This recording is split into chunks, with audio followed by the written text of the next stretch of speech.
ඇත්තටම පක්ෂ තුල කාන්තාවන්ට ප්‍රජාතන්ත්‍රවාදීව තීන්දුව తీරන ගැනීමේ හැකියාවක් තියෙනවද? එහෙම නැත්නම් ඒ කාන්තාවන්ට යම්කිසි විදිහක ප්‍රමුඛත්වයක් දෙනවද කියන එක අද මේ ලංකාව තුල ඇත්තටම තියෙන ප්‍රශ්නයක්. මම දකින විදිහට මේ රටේ මම හිතනවා පාර්ලිමේන්තුව තුල වුණත් අපි කතා කරපු දෙයක් තමයි 25ක් සෑම පක්ෂයකින්ම 25ක කාන්තා දායකත්වයක් ලැබිය යුතුයි කියන තැන අපි සියලු දෙනාම මෙතන පාර්ලිමේන්තුව තුලත් කතා කරා.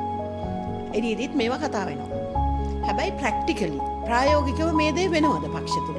මම මේ දේ වෙනවා දකින්නේ නැහැ අදට. හේතුව අපි දැක්කොත් මේ පහුගිය කාලේ බලන්න අපි කාන්තාව 12 දෙනෙක් පාර්ලිමේන්තුවේ හිටියා.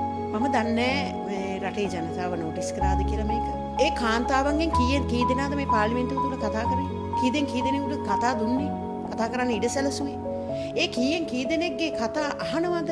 දැන් මම ගත්තොත් මම ගොඩාක් යෝජනා ගෙනාපු කෙනෙක් මේ රටේ ආර්ථිකය ගොඩ දාන්න. හැබැයි මම ගේන්නේ out of the box. ඒ කියන්නේ මේ ෆ්‍රේම් එකෙන් පිට දේවල්. වෙන කාන්තාවවත් පිරිමි සමාජිකයවත් කතා නොකරන දේවල්. මම කතා කරේ රට තුල. හැබැයි ඒක කතා කරා කියන එක මම පසුතැවෙන්නේ නැහැ. මොකද මම ඒ ගැන සතුටු වෙනවා. ඒ මගේ හැටි. මොකද ඇත්ත කතා කරන්න ඕනේ. කාන්තාවද පිරිමිද කියන එක අදාළ නැහැ දේශපාලනය තුලට ගියාට පස්සේ අපේ යෝජනාවල්.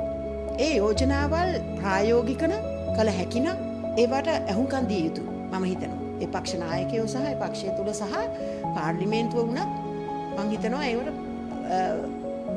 ඒක ගත යුතුයි. ඒක යම් කිසි දෙයක් තියෙනවා නම්. ඉතින් පක්ෂ තුල ප්‍රජාතන්ත්‍රවාදීව බැලුවොත් ඕනම ස්ටේජ් එකක ඕනම පක්ෂයක බලන්න කාන්තාවකට දෙනවද කියලා ස්පීච් එකක්. ඒ ස්පීච් එකට ගොඩාක් ප්‍රශ්න ඇති කරනවා.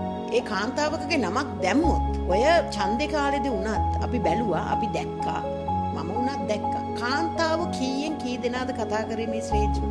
ඒගොල්ලන්ට අවස්ථාවක් දෙනව අඩුයි කතා කරන්න. මොකද මම දන්නේ මේ සමහරක් මේ අක්ෂවල හිතනවාද කියලා මේ කාන්තාව කියන්නේ මෝඩ කොටසක්.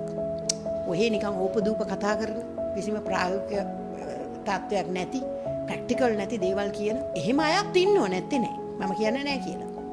නමුත් එහෙම කතා නොකරන හොඳටම අයිඩියාස් ගන්න පුළුවන් හොඳ අදහස් තියෙන හොඳ යෝජනා ගේන්න පුළුවන් කාන්තාවෝ ඉන්නවා මේ රට තුල. මිනිස්සුන්ට අමතක වෙලා තියෙනවා මේ රටේ 52% ඉන්නේ කාන්තාවෝ. මම හිතන්නේ අද ඒ තත්ත්වය වැඩි. ඒ තත්ත්වය අද වැඩි. ඉතින් ඒකෙන් ඒ 52%කින් 58ක් 56ක් 58ක් අතර මේ 52%කින් ඡන්දේ භාවිතා කරන්නේ කාන්තාවෝ. එතකොට මේ නායකයෝ බිහි කරන්නේ මේ පාර්ලිමේන්තුවට මිනිස්සු පත් කරලා යවන්නේ මේ පිරිමි පාර්ශවෙන් නොදන්නව නෙමෙයි මේ කාන්තාව. හැබැයි අද කාන්තාවට ලැබිලා තියෙන තැන සුදුසු තැනද? මම දකින්නේ ගොඩක්ම පක්ෂවල කාන්තාව එකක් අඩුයි. අනිත් එක තමයි පක්ෂයේ තුලින්ම කාන්තාවන්ට විශාල කැපිලි කෙටිලි තියෙනවා. මම ඒකට මුහුණ දුන් කෙනෙක්. ඒක තමයි ඇත්ත. එතකොට නමුත් ඒකෙන් මම පසුපසින්නේ නැහැ. ඉතින් මට කියන්න තියෙන්නේ මේ පක්ෂ තුල කාන්තාවකට හඬක් නගන්න ඉඩ දෙන්න. කාන්තාවකගේ හඬ ඇහෙන්න ඉඩ දෙන්න මේ රටේ ජනතාවටත්. ඒ වගේ අවස්ථාවන් ලබා දෙන්න මේ රටේ ජනතාවට. මොකද කාන්තාව මේ රට තුල අවශ්‍යම මේ ඡන්ද වලට ගියාම මං කිව්වා වගේ 56ක් 58ක් අතර මේ 52 ජනතාවගේ කාන්තා නියෝජනයෙන් මේ රට තුල ඉන්න 52 කාන්තාව ජනතාව ඒ අතරින් මේ 56 58 දෙන ඡන්දය. ඒක ඉතා වැදගත්. ඉතින් ඒක වැදගත් නම් කාන්තාවගේ හඬ ඇසීමත් වැදගත්. ඉතින් මම හිතනවා මේ කාන්තාවට ඒ තැන දිය යුතුයි. මම දකින්නේ නැහැ අදටත් ඒක වෙනවා. ඉතින් ඒක